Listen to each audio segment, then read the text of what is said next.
Guys welcome to our YouTube channel. ఈరోజు మన ఇంట్లో అయితే బోటి చారు. సో బోటి చారు ఎలా చేయాలో ఈ వీడియోలో చూద్దాం. ఫస్ట్ అయితే బోటీని ఒక 5 టైమ్స్ నీట్‌గా వాష్ చేసుకొని, ఉప్పు, పసుపు ఇంకా లెమన్ వేసి బాగా కలుపుకోవాలి. తర్వాత 2 టేబుల్ స్పూన్స్ ఆయిల్ వేసి బాగా కలుపుకోవాలి. ఎందుకంటే ఆ మసాలా దానికి పట్టాలి కాబట్టి.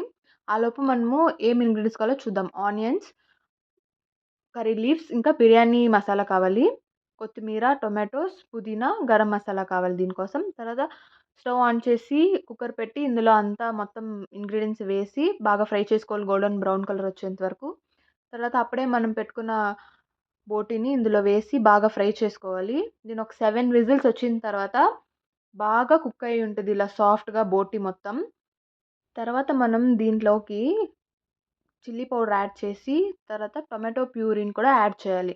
తర్వాత మీకెంత వాటర్ కావాలో అంత ఇప్పుడే వేసేసుకోవాలి ఇందులో. మాకైతే ఒక 1 ½ గ్లాస్ పట్టింది. మీరు మీకిష్టం వచ్చినట్లు వేసుకోండి. తర్వాత ఇంట్లో చేసిన కొబ్బరి పొడి వేసుకొని బాగా కలుపుకోవాలి బోటీని. ఒక 15 మినిట్స్ కుక్ అయిన తర్వాత లాస్ట్ ఫైనల్ టచ్‌గా కొత్తిమీర వేసి బాగా కలుపుకోవాలి. ఎంతో టేస్టీ అయిన బోటీ కూరని సర్వింగ్ బౌల్‌లోకి తీసుకొని దీన్ని మీరు సంగట్లోకి, రైస్‌లోకి తినొచ్చు. ఈ వీడియో గనుక మీకు నచ్చినట్లయితే please do like, share and subscribe to our channel.